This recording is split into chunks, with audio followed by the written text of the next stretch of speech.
Welcome everyone, this is Brian Rice with Acuity Solutions. I'm here today with Nicholas Webb, also of Acuity Solutions. We're proud xTuple partners in February of 2015, celebrating our 1-year anniversary as partners. We're going to talk today about smart numbering schemes and some of the pitfalls that are related to trying to create a scheme with embedded information and how we can work through that by using some of the features that are available in xTuple, specifically the characteristics fields. And with that, I'm going to go ahead and turn control of the meeting over to Nick.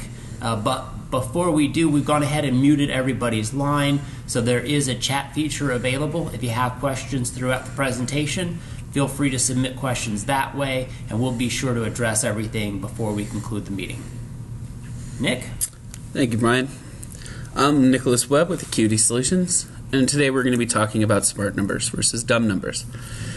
So what is a smart number? A smart number is a database field with more than one level of meaning. It doesn't actually have to be a number. In fact, most smart numbers have embedded characters with additional special meanings. What makes the field smart is that there are special rules for constructing and decoding it. Smart numbers are tools of chaos. Since the smallest thing a relational database can address, that is, look at, is a field or a column, the information coded within a smart field is lost unless special tricks are used to decode it. These tricks include character and pattern matching, substrings, trimming, and modulo arithmetic. There's nothing inherently wrong with these tricks. It's just that they are cheap hacks used to work around a flawed design. There is a principle that anyone who ever designs a database should tape to their bathroom mirror.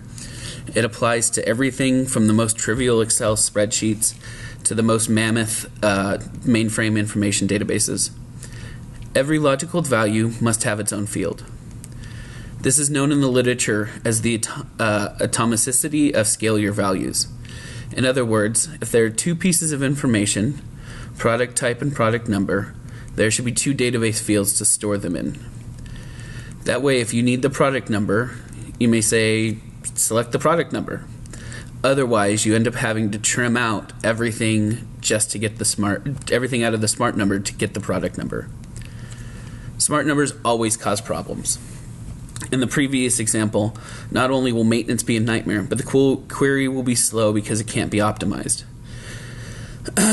That is a built-in problem with decoding smart numbers.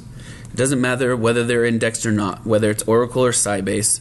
In fact, the smarter they are, the more embedded information, the more performance and maintenance problems they cause.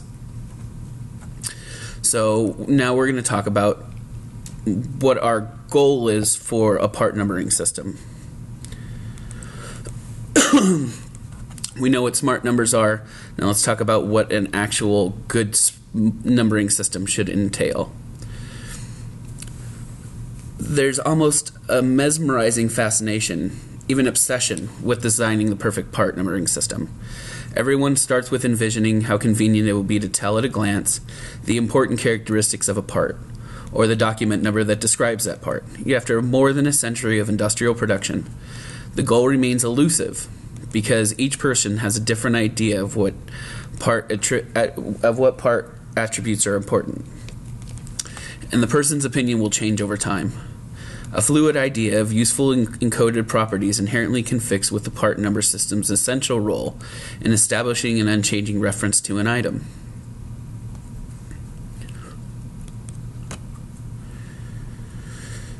Things to keep in mind when designing a part numbering system. Part number length should be 6. A practical numbering system design should account for the limits of short-term memory. The magic limit is typically be considered 7. Many years of academic study verified by real-world experience proves that data entry errors increase as the number of characters increase. After a certain length, errors increase at an increasing rate. At 15 characters, the error probability approaches 100%. Any scheme longer than 7 requires most users to write down rather than simply remember the part number. Even for short-term usage. For most companies, a length of 6 characters works quite well.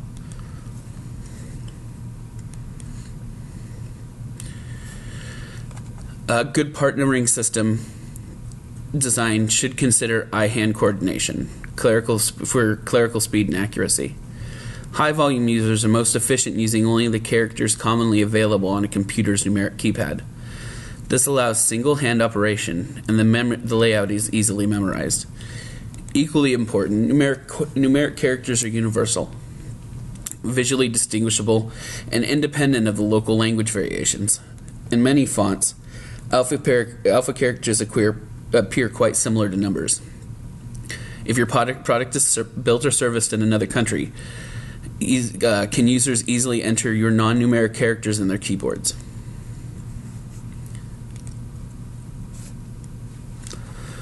We should also avoid starting a part number with a 0 character. A number with a leading 0 has two unfortunate effects. Some people may write 1, 2, 3 for your part number 0, 0, 0, 1, 2, 3, and some computer applications, like Excel, disregard all leading zeros during import, making a mess of your bill of materials. Although this rule reduces your possible part universe by 10%, it's well worth the cost. Separate a part number into chunks when it exceeds 6 characters. For efficient data entry, we'll limit our delimiter choices to symbols on the numeric keypad. Part numbers are often used as the file name for importing bills of materials, exporting design packages, and viewing file attachments. Therefore, do not use computer file type and folder path characters such as the /, the asterisk, and the period symbols. Characters near the font baseline, like the period and the underscore that can be obscured with a hyperlink, should be avoided. For instance, it's easier to read a hyphen instead of a period or an underscore. And never use a space character. The safest delimiter character is a hyphen.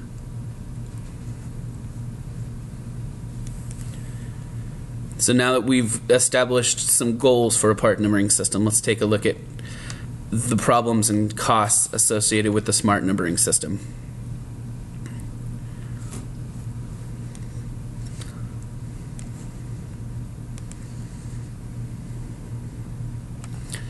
So, more practical, intelligent numbering schemes benefit fewer users. Let's examine two possible extremes. We can encode all meaningful attributes in the part numbering system or encode no attributes. It's immediately obvious that a part numbering system that encodes all meaningful attributes of each part would be impossible to manage.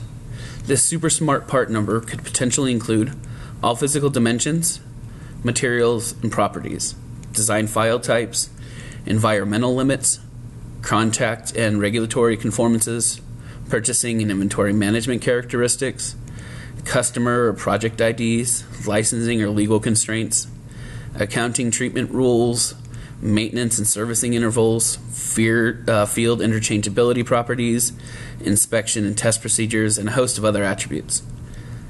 A super smart part number could easily be longer than the part's description.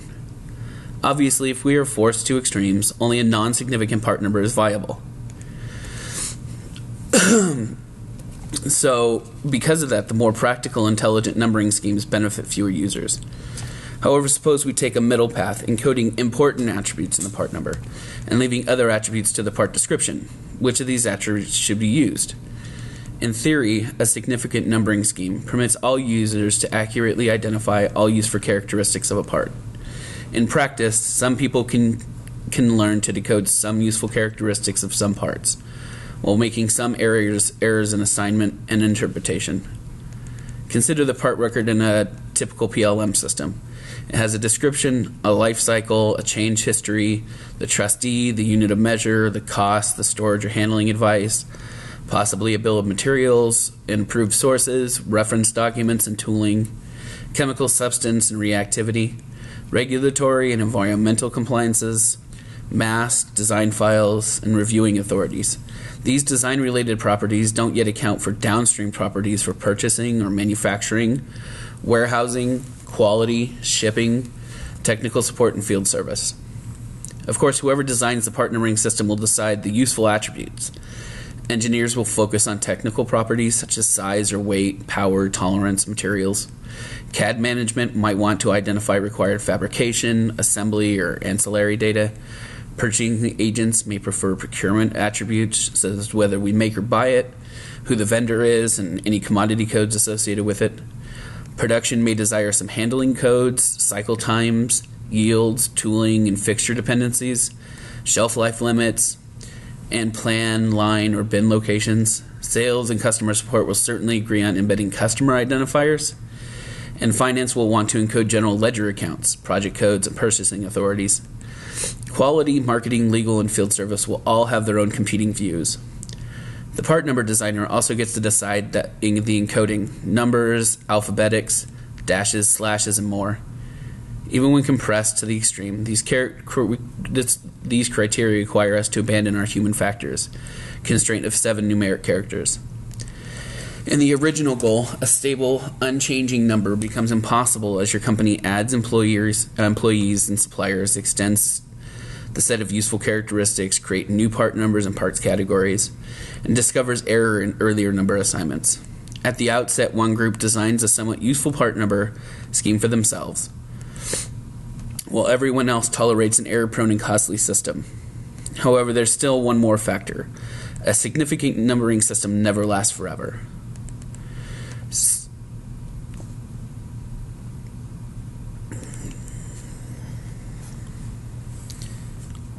Significant numbering schemes are quite fragile.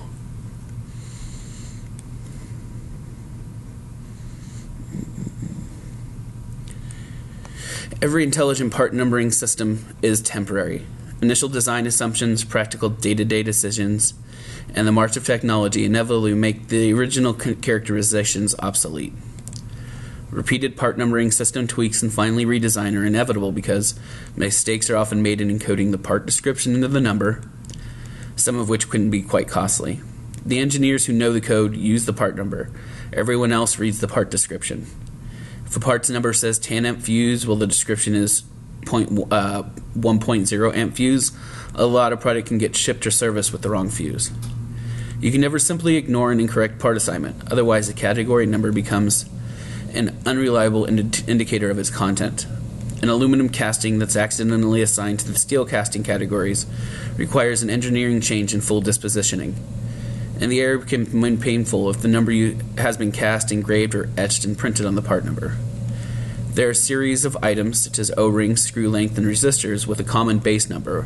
One bad part assignment may block a future assignment and then require the entire series be renumbered.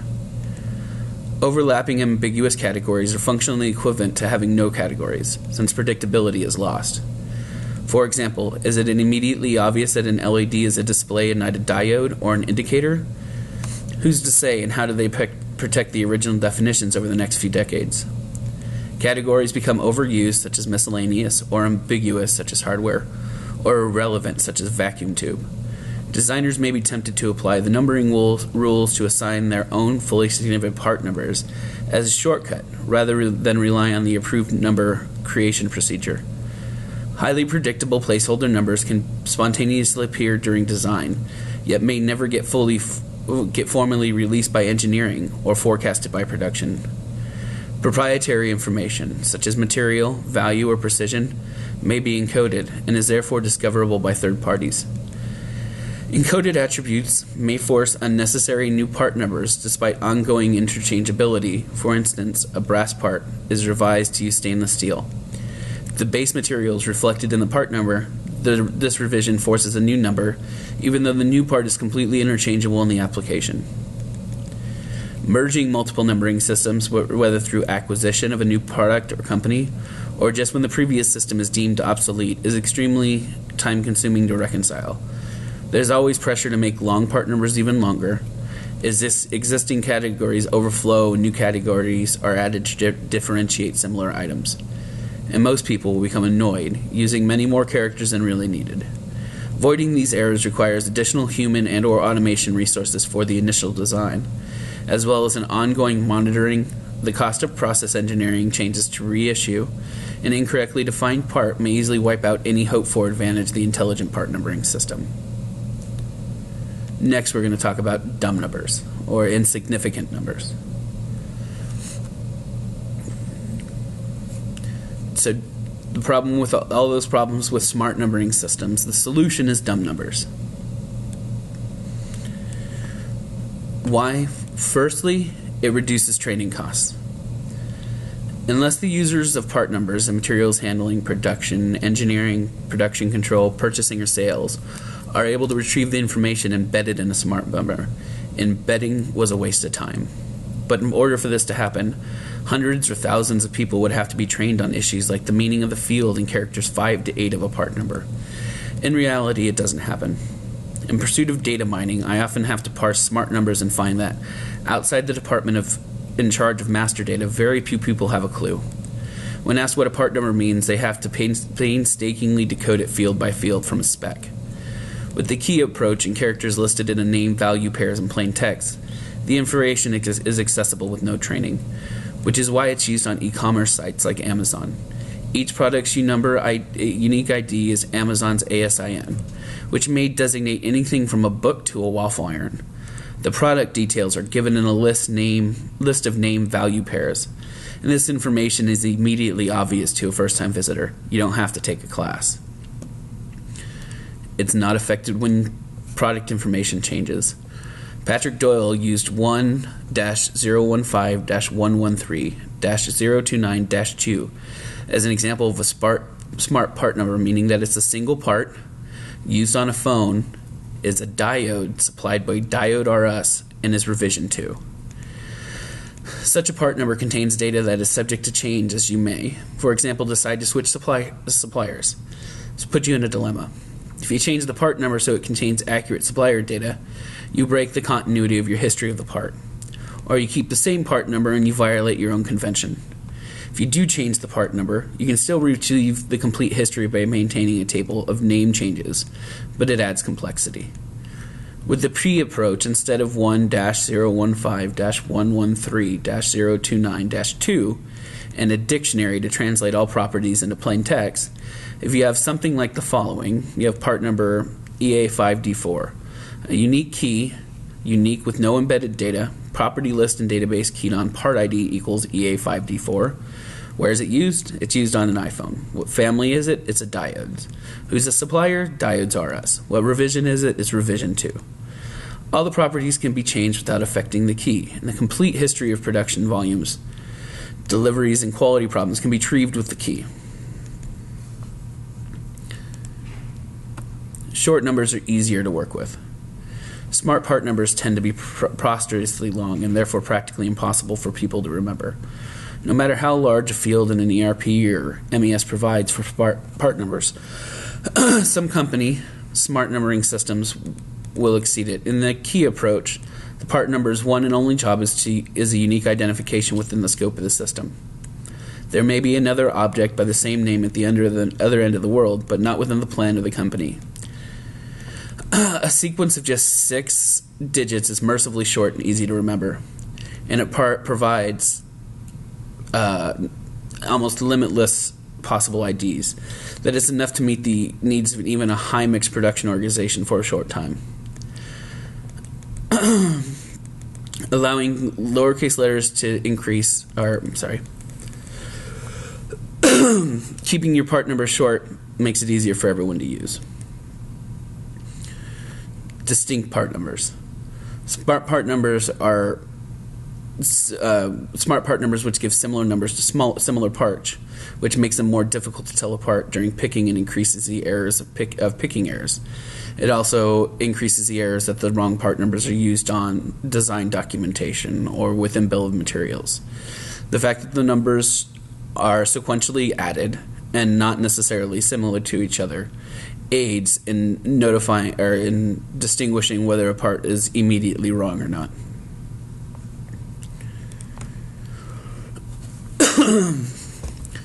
So the only way to be sure that a part number is read and written accurately is respectively by reading it automatically from a barcode or an RFID tag. Typing, handwriting, copying, and pasting, even selecting from a long pull-down menu with similar entries is error-prone, particularly when performed with data that has been extracted from an ERP software system into an electronic spreadsheet.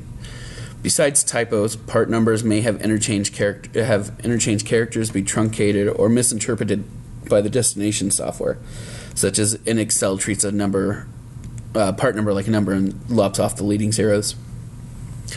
and the slightest error in a part number is enough to make the consolidation of data from multiple sources impossible. The above is true no matter what part numbering system you use.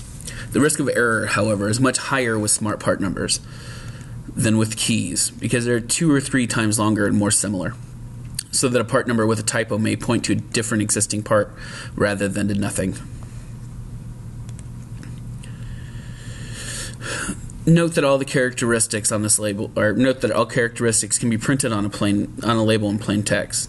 The best and cheapest and least error-prone standard is using whole words from the native language of the workforce. If the category is called bolt, no training is needed to recognize it. If you call it 256, you need a dictionary.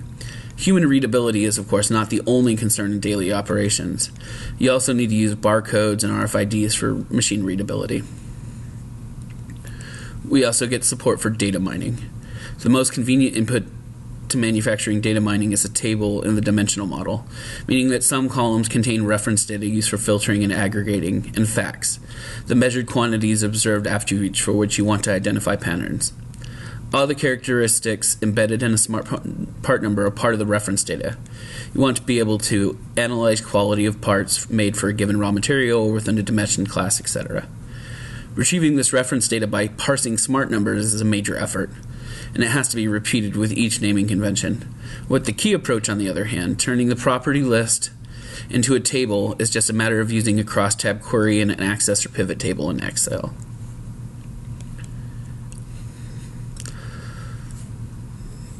So the conclusion, with smart numbers, or with dumb numbers, we can still store everything needed within the characteristics. And smart numbers add a level of complexity on top of it that is unnecessary. So it'll reduce the training costs. Dumb numbers aren't affected when product information changes. Part numbers are short. Part numbers are distinctive.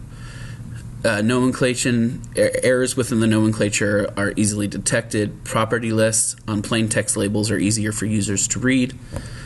Characteristics and property lists support data mining. Product categories from different companies can be merged without loss of information, and company private information is not unintentionally disclosed through part numbers. So don't ever create a smart number, and don't let your friends create smart numbers.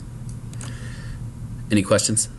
In fact, if you want to go right back to that last slide, the first question this one? have... I thought it was funny. This one? There we go. Right. So the first question we have here is a lot of businesses that find themselves in this unfortunate situation now.